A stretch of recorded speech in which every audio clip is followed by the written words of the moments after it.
Hello, Redling families. I'm Tim Leversky. I'm the principal here at Redling Middle School. I wanted to just record what we offered to our sixth grade parents, the incoming sixth grade parents, on our parent night this year. So, if you wanted to learn a little bit more about Redling and how we operate, you can learn that here. So, welcome. So our outcomes for the evening include introducing our administrators and some of our student support team, gaining an understanding of middle school and picturing your child's school day, identifying ways to become involved at Redling, and want to make sure that everyone feels like they belong at Redling. So here's our admin team. Chris Zemanecki, just it starts with RZ, but he goes by Mr. Z. Mrs. Hickman is one of our deans. I'm the principal here. Mrs. Hooks is one of our deans, and Mrs. Favero is an assistant principal. Just in terms of what we do, our deans really deal with the academic side. Occasionally, they do support discipline. Mrs. Hickman and Mrs. Hooks deal with most of the discipline in our building, which we all support kids. And then I just manage and oversee the whole thing. So you can see at Redling that we have a lot of student support services. We have grade level counselors, student assistance counselors who deal with some of our students who may be struggling, student support specialist who deals with students who may be self-harming or hospitalized. We have social workers, school psychologists, school nurses. We have a student resource officer who's here to serve and protect. We have reading specialists, a couple speech language pathologists, and some dean's assistants who are our hallway monitors who help things in the hallway go smoothly. So our district strategic plan talks about the three big things we want to work on, and everything fits under these: belonging, perseverance, and achievement. So that the belonging piece is making sure that kids feel safe and that they belong at Redling Middle School.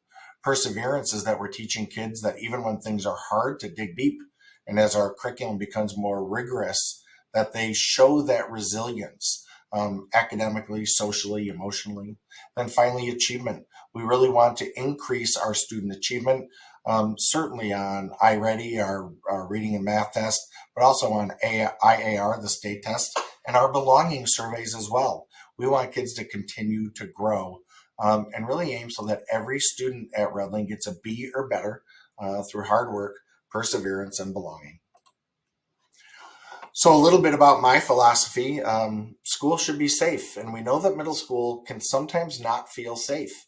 Most of our kids feel safe most of the time, but there are times when they don't. And middle school is that time of amazing growth, right? They're growing physically from little kids to big kids and young adolescents. They are growing emotionally as they're trying new things with friends and maybe changing friend groups. But just so much change happening that schools sometimes can feel unsafe. And we also know that bullying is an issue across our country. And it certainly here is at Redling too. And we deal with bullying issues every single day here at Redling to make sure that our kids do feel safe. And we teach kids about bullying, how to prevent bullying. And we teach our parents too. And we do teach them the difference between bullying and being rude and mean, because they're not always tied together. So we really work on those things. And we do some significant discipline for kids who are bullying and often being mean and rude as well. We want to have fun at school. School should not be fun every single minute, but school should be fun, right? School should be somewhat pleasurable to come to every day. It shouldn't be a drag as you come, but we really want school to be fun. But we also want it to be challenging, right? We want school to be a little hard and rigorous. There's that sweet point in a child's learning called the frustration point, which is where growth happens. And we really want to hit that frustration point where their ideas and their thinking are being pushed, but they're not so pushed so hard that they're frustrated. So then we back off a little, but we want each child to be challenged. And then finally, we want our kids to be self-advocates in middle school. So what does that mean? It means that students start self-advocating for themselves. So instead of mom or dad calling a teacher, the student calls the teacher. Initially, the parent may have to support that a little bit better and say, hey, let's sit down and write this email together, or let's go in and visit your teacher together, right? But self-advocacy is so important in middle school. We do come from a society right now that has done everything for our kids. And so really pushing that idea that if it's important to you, I need you to advocate for yourself, kiddo. And I need you to go in and meet with your teacher or talk with your teacher. Initially, I'm going to go in with you. That's okay. And we're going to have good conversations. But I need you to self-advocate if it's important to you. So what is a middle school? It's grades 6, 7, 8. It's a hugely transitional time in the times in the lives of our students. They grow as much during middle school as they do from 0 to 3 years old. I mean, the growth is just huge. Our kids start this tall and end this tall. And they go from looking like little kids to looking like men and women. So lots of growth. And they're growing socially and emotionally and academically. Lots and lots of growth. So lots of transition. We look for developmentally appropriate education. We want to make sure that we're hitting them at the right level of learning. We do teams, schools within a schools. You may hear people call them pods. The pod is this place. The team is the group of people. So team 7A, team 6B, those are teams, not pods. If you call them pods, nobody cares, but those are teams. And they are a group of teachers who work together to support a group of students. We have an interdisciplinary approach so that our teachers are always looking at, in science, we're working on writing or math, and in PE, we're working on social emotional learning, and in math, we're also learning how to read word problems and build our comprehension and vocabulary. We have strong student support in our building. So again, you saw our student support team, lots and lots of support. We have exploratory program, and we really believe, most importantly in middle school, that this is a time for them to explore. We don't want them to specialize yet, right? We don't want them to get only into Project Lead the Way engineering courses yet. Middle school needs to be a time when they are doing music and art and drama and Project Lead the Way engineering and wood shop, all these different classes, and family and consumer sciences, facts, where they do cooking and sewing. Kids need to learn all these skills to find out what interests me, whether it'll be my career someday or whether it might be a hobby. So note that we really want you to push your child to explore in new ways and maybe be a little uncomfortable. And then finally, our school day is from 7:50 a.m. to 2:50 p.m. We know that's earlier than last year, and so kids are going to need to get to school on time. So we teach common expectations throughout the hallways. We have signs for cafeteria, hallways, bathroom, bus, all over the place. If there's a setting, we have an expectation for it that we teach during the start of the school year, and then we reteach during the year. For example, we have expectations for when we have guest teachers, substitute teachers in our building. And we will review that on a day, often a Friday, when we have a lot of guest teachers in our building. We will review that with our kiddos to make sure that they know the expectations. And we know that our kids can live up to them. Sometimes they make mistakes, but we know that they can live up to them. We use our guidelines for success across our school day. And these were we came up with several years ago, with input from our parents and our staff members. I can be responsible, be respectful, be positive, be honest, kind, and persevere. And if you really think about these traits, if a student lives up to these traits, they are going to have a great life ahead of them, because they're going to be responsible for getting their work done at school or getting their work done at job or paying their bills. If they learn to be respectful in all settings, whether it's in a shop, buying something, or negotiating a contract, or with their boss. Being positive and having a positive mindset is so important today when we are bombarded with negative news. Being honest, a skill that isn't always, or a trait that isn't always valued today, but being honest about how we act, what we say, what we do, and making sure that we are sharing the truth in an honest way. Being kind, making sure that we are kind to each other, again, in a world where social media does have some amazing kindness showing on it, but also a lot of meanness and rudeness and bullying.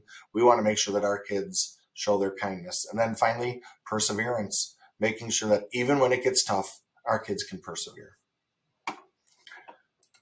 So expect mistakes and consequences. So adolescence brings a whole bunch of things. And sometimes there's consequences in those. So what you may see is that there's some changes in your students' behavior as they move from elementary school to middle. You may see some different things that you haven't seen before, challenges to authority, some dropping in grades, and sometimes some raising of grades. You may see some drama in social media or with a group of girls or boys that you haven't seen before. You may see your student lie for the first time, where your student says, that never happened. And we have evidence to show you that it did. And we really would encourage you to look at the evidence. We often have parents say, my child would never, and then later they find that their child has. Well, it's because they're going through changes.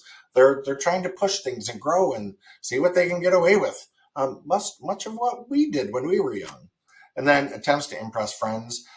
Fitting into the right group is such an interesting thing to watch, and really an important message for your child is the right group is the group that is kind and respectful and thoughtful. The cool group, or as you perceive the cool group, may not be that group you want to be in. Be in a group of people who maybe are like-minded or have similar activities to you and are kind and thoughtful and respectful. And then again, we do see some drug, alcohol, and vaping use in middle school. As you know, we have dispensaries right up the road from us. And so we have seen an increase in THC vaping, the hallucinogenic compound in marijuana. We don't see a lot of it, but we certainly see enough of it. Those things are often purchased from older brothers or sisters. Sometimes they're taken from parents. But we do see those. So then at middle school, you're going to see some consequences. Lunch or after school detentions. Just so you know, our expectation is that students are attending those. Sometimes parents call and say, my child will not attend those. But as you know, we serve in loco parentis at schools, which means we can require your child to attend those things.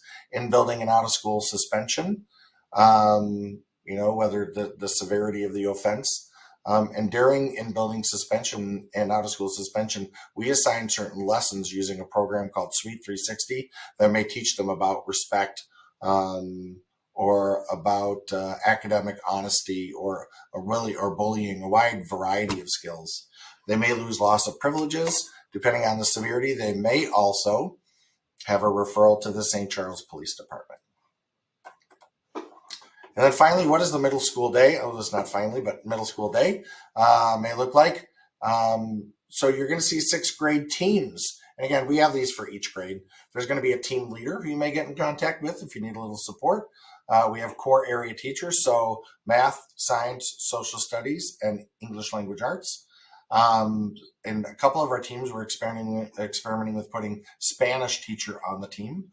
And those group of teachers talk together and work for what's best for the student. You may see a special ed or a multilingual teacher who's supporting students with different languages at Redland. Supports from counselors. There's usually typically about 100 to 115 students per team. There's no significance in the team number. So a lot of times we hear, oh, team 6A is the smart team, or team 7B is the not smart team. That's not true. We mix up our teams. We offer things all over them. So there is no significance. Literally, a computer does most of our scheduling, and it hits a button and it randomly puts most kids in. So and just a reminder, the pod is the location and the team is what matters. So here's the day in the life of our middle school. You can see here, these times are wrong because we have not created a schedule yet with our updated times. But you can see they have social studies, math, and band. They go to what's called tea lunch or lunch and tea. They go to tutorial first for a half hour and then lunch for a half hour, or lunch first, lunch, then tea, and then tutorial. And that's in the cafeteria, and we'll teach kids that the first day. They may go to science, language arts, then an explore class, and then a PE. Just so you know, your child's schedule when you get it at material pickup will look very different from this. But this is just a very a sample random schedule that I pulled off so that you could see what a schedule might look like. Middle school courses, we have literacy, math, science, and social studies. We have 2 explore courses along with PE and health. So as you look at, there's periods, literacy, math, science, social studies. So those are 4. Then, I'm going to go back one. Then we have to explore classes in PE. So that's 2 more periods. Sorry about that. And then we have lunch and tutorial. And then some kids have an intervention class so that they can get additional support in reading and math. Then finally, we have in our scheduled day, we have all sorts of things with world language and band, orchestra, choir. You guys already filled out the Explore. For 6th grade, our Explore is art, service learning, PLDW, computer science for innovators and makers, super fun class, and general music. Some kids take a semester-long class called Exploring College and Careers. That is typically for kids who are in the wheel and are not taking a world language and are not taking band, orchestra, and choir. So in wellness and PE, you can see this. We have 6 weeks of health per year. We have drug education, social interactions, growth and development system, talk about the endocrine system, talk about Aaron's Law, which is about abuse of students. And then we do an abstinence sex education program. And then we talk about nutrition as well. Pretty balanced program. We have performance music electives, such as band, orchestra, choir, that have concerts during the year. We have extracurricular musical opportunities. So you will see things like we have honors band and jazz lab and honors orchestra and hawk chorus for boys and treble ensemble for girls. The ones with the asterisks are audition only. So we have a wide mix of after school performance opportunities for kids. And then we get involved. We want our kids to get involved in all sorts of different things. And we have so many different activities here at Redling. We're going to email those out to you later on in the day. But we want all of our kids to get involved in all sorts of things around school, whether it's a play or musical. We have a class that we have a club called In Club that has a group of our students in regular ed program working with some students in our life skills program. And it's really a great opportunity for kids to mix and intermingle. And as you can see, we do service projects, we have athletics, we have music programs. So you can see here all the list of activities we have, and it's a lot of activities. So, and this is just a small sample. We'll email that sample out to you later. We have sports. 6th graders can be in cross country, wrestling, and cheerleading. And then we do also offer for 7th and 8th graders football, volleyball, boys and girls basketball, and track and field for 7th and 8th grade students. So we have an absolutely amazing PTO with incredibly supportive parents. We'd encourage you all to join the PTO. It's a small $20 fee per family, but we'd really encourage you to all join the PTO because they support students and staff in our building in significant ways. And we'd really encourage you all to donate some time, some money, and a little energy this year, whether it's through a fundraiser or coming to a social event to support kids. But Megan Stone is our president, but you can email info@redlingpto.org. Or if you go to the Redling website, under parents, you can find our PTO. And then who, you can see it's every parent guardian. We partner with administration. It's usually the first week of every month at about 7 p.m. We do our PTO meetings virtually, which means you hop on a Zoom call. Our monthly meetings are either at WMS or virtual, but again, virtual. Why? We do some fun, bridge the gap for our kids, and we support special projects throughout the building. And the annual $20 PTO dues. With that, we also do an annual fundraiser and some small fundraisers like go to dinner at Portillo's or meet at Jimmy John's, and our PTO makes money from that. We'd really encourage you to heavily support our PTO. It's a great organization. And then we have some transition activities. As you know, we already had our open house. We have material pickup coming on Tuesday, July 30th and Wednesday, July 31st. We have a web orientation for students to come to. It's a super fun event for kids to get to know other kids in the school. And then we have Jumpstart by registration only, and that's already closed for this year.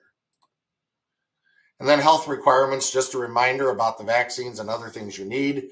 Make sure you look on our Redling website. If you go to the D303 Health Services pages, it tells you what vaccinations, immunizations, and dental exams you need by what dates. And then some notes for strong communication. Use Schoology to look up your child's assignments and grades, and then final grades will be in the Home Access Center. And if you have some challenges, and during middle school, it's likely your child may have some challenges, we want you to start with a friendly communication to the teachers or case manager in case of a special ed or 504 student. So start with a friendly email. If you're not having any luck or if you need some more support, you can also move to the team leader. You'll get a notice of who that is for each team. And then ask administration for support if there is no movement. Our deans do discipline. The assistant principals do academics. And I come in as needed. I know in elementary school, it's often been the goal to send an email to the principal, but I have other people, so you'll often see me forward an email to a dean or to an assistant principal. Please don't be offended, but in an elementary school, they're smaller. I have anywhere between 13 and 1,500 students a year. And so we make sure that we get you to the right person. And then just a couple recommendations. A phone call works better than an email. So when you email a parent, say, can you please call me to talk about X? Talk about what happened in class today. My child is giving me some confusing message and I'd just like to talk to you. Because emails can be misinterpreted. So we'd ask that you please ask for a phone call. We'd ask that you come in curious rather than judgmental. And that's really important, is because the perceptions of a sixth grader or a middle schooler and then what really happened can often be two very different things. So we might often have a parent come in really hot, really angry and say, this happened and this happened and this happened. And then when we take time to talk to the teacher and talk to the student, we find that it's very different. So if you come in curious rather than judgmental, it'll be a win-win for all. And if you're angry, take some time before communicating. Take some time before you make a phone call or email. And then we suggest you read Friday Forecast and keep updated on school events. Skim and scan things that are important. Just so you know, I will send you texts fairly often. Parents have indicated that they really prefer texts over long emails, so we'll just send you quick reminders of things. So you do not need to sign up for emails. We're going to send those to you daily anyway, so don't worry about that. This link is no longer there. We took it off because we're going to send things to you automatically. But again, please be sure to read our Friday forecasts. And then next, this was for our guided tours. You don't need to see this. And then we want to thank you all for paying attention tonight. And we're looking forward to meeting and getting to know each and every one of you. Have a good day. Thank you.